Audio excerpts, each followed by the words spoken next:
নমস্কার বন্ধুরা, আশা করি আপনারা সবাই ভালোই আছেন। আগরতলা ট্যুরের আরেকটি ভিডিও নিয়ে আজ চলে এসেছি। এখন বাজে ভোর 6:45 আর আমরা পৌঁছে গেছি আগরতলা রেলওয়ে স্টেশনে। আগরতলা রেলওয়ে স্টেশনটি এখানকার উজ্জয়ন্ত প্যালেসের অনুকরণে বানানো হয়েছে। 6:50 আগরতলা করিমগঞ্জ লোকালে করে আজ আমরা চলে যাচ্ছি আমবাসা স্টেশনে। সেখান থেকে মিনিট 15 অটোয় করে পৌঁছে যাব কুলাই, যেখানে আমার মামার বাড়ি। চারদিকের নৈসর্গিক দৃশ্য আর সবুজের সমারোহ উপলব্ধি করতে করতে এই ট্রেন জার্নিটি কখন যে 1.5 ঘন্টা অতিক্রম হয়ে গেল বুঝতেই পারিনি। আনুমানিক 8:15 নাগাদ আমরা আমবাসায় পৌঁছে গেলাম। দেখুন, ছেলে, মামা, মাসি আর দিদুর সাথে দারুণ জমিয়ে এই ট্রেন জার্নিটি উপলব্ধি করছে। আর বিভিন্ন রকমের টুকটাক খাওয়া দাওয়া তো চলেই যাচ্ছে। বলতে বলতেই আমরা পৌঁছে গেলাম আমবাসা রেলওয়ে স্টেশনে। ফুট ওভারব্রিজ ধরে মামা মাসির সাথে ছেলে আর আমি যাচ্ছি টোটো স্ট্যান্ডের দিকে। প্রচুর লোক আজ ট্রেনে জার্নি করেছে। এখানে আমার জন্ম হয়েছিল আর জন্মের পর বছর দেড়েক আমি এখানেই ছিলাম। তাই যখনই আমি এখানে আসি প্রচণ্ড নস্টালজিক ফিল করি। এবার আমরা টোটোয় করে যাচ্ছি মামার বাড়ির উদ্দেশ্যে। এবার আপনি লক্ষ্য করবেন এই রাস্তার দুদিকের প্রাকৃতিক সৌন্দর্য চোখ জুড়িয়ে যাবে। এত গরমের মধ্যেও মে মাসে এখন এখানে এতটুকু ঘামও অনুভব হচ্ছে না। রোদ রয়েছে কড়া, কিন্তু চারদিকে এত গাছপালার মাঝখানে আবহাওয়াটা যথেষ্ট কমফোর্টেবল। কৃষ্ণচূড়া গাছগুলো দেখুন কি সুন্দর লাগছে। এই যে রাস্তাটি ধরে যাচ্ছি সেটি আমবাসা কমলপুর কানেক্টিং রোড, তাই বুঝতেই পারছেন এটি ব্যস্ততম রোড। এখানে গাড়ি, টোটো, অটো আছে, ব্যাটারি চালিত সাদা অটোগুলো আছে, আর সিএনজির অটো তো রয়েইছে। কিছুক্ষণ পর আমার মাসি আর ভাই নেমে যাবে, কারণ এখানেও ওদের বাড়ি রয়েছে। আর বোন, আমি আর ছেলে যাব মামার বাড়িতে। দেখুন কি সবুজ আর সবুজ, যতদূর চোখ যাচ্ছে শুধু সবুজই লক্ষ্য হচ্ছে। কি সুন্দর এই রাস্তা আর তার পাশের গ্রিনারি। যেতে যেতে বিভিন্ন রকমের ছোটোবেলা থেকে অতিবাহিত সময়, বিভিন্ন রকম ঘটনা, লাস্ট যখন এসেছিলাম 3 বছর আগে তখনকার ঘটনা আরও কত কি মনে পড়ছে। এখানে এলে আমার এত ভালো লাগে, মন এত শান্তি পায়, কি বলবো আর। আমার ছেলেও খুব এনজয় করছে তার প্রথমবার এই মামার বাড়ির ভিজিটে। মামা সামনে বসে আছে, তাও ওকে জড়িয়ে ধরে চলছে।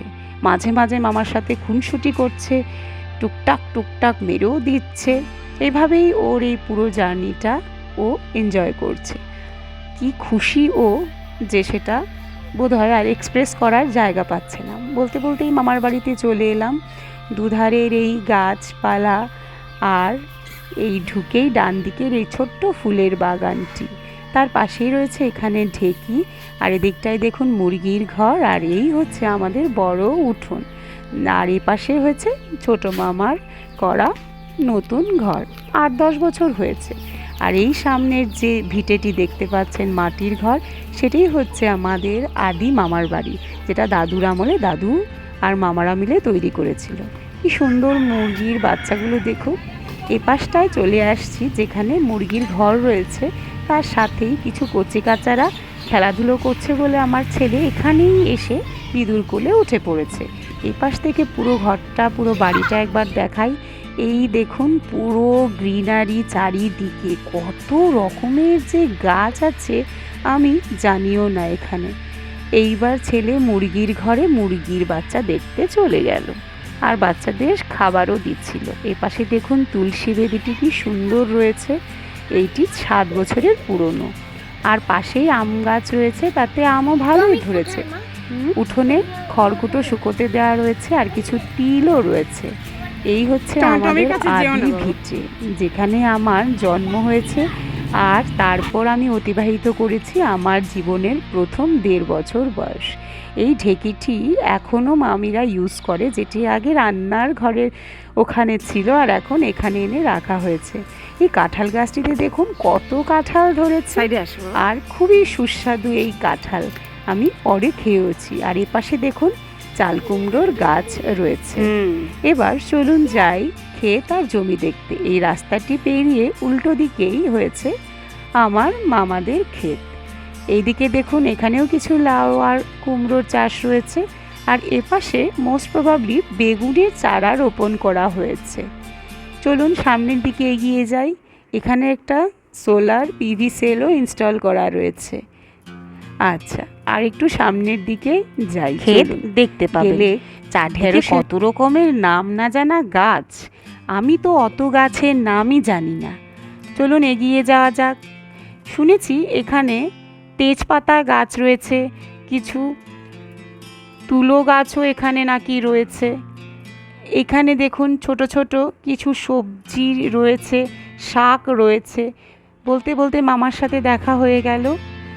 এপাশে নারকেল গাছও রয়েছে, দূরে কিছু নারকেল গাছও দেখা যাচ্ছে। আর এটি হচ্ছে সেই ঢেঁড়সের ক্ষেত। ফুল আর কিছু ঢেঁড়স রয়েছে এই ক্ষেতের মধ্যে, কি সুন্দর লাগছে দেখুন ক্ষেতটি। দূরে কিছু গরুও চড়ছে, আর ছাগল 3-4টে লক্ষ্য করতে পারছি। কিছুক্ষণ গেলেই এখানে আমরা সারি সারি সুপারির গাছ দেখতে পাবো। এই দেখুন দূরে নারকেল গাছ লক্ষ্য করা যাচ্ছে। নারকেল সুপারি গাছগুলো কি সুন্দর লাগছে, সবুজ আর সবুজ, চারিদিকে শুধু সবুজ। বাদিকের জমিটিতে কোনো ধরনের সবজির চাষ হয় না, এটা অন্যদের প্রপার্টি। এই দেখুন বলতে বলতে এখানে 2টো পুকুর রয়েছে, তার পাশে চলে এলাম, কিন্তু পুকুরের জল এখন খুবই নোংরা, পরিষ্কার হয়ই না। এই সারি সারি সুপারি গাছগুলো কি দারুণ লাগছে। ধন্যবাদ।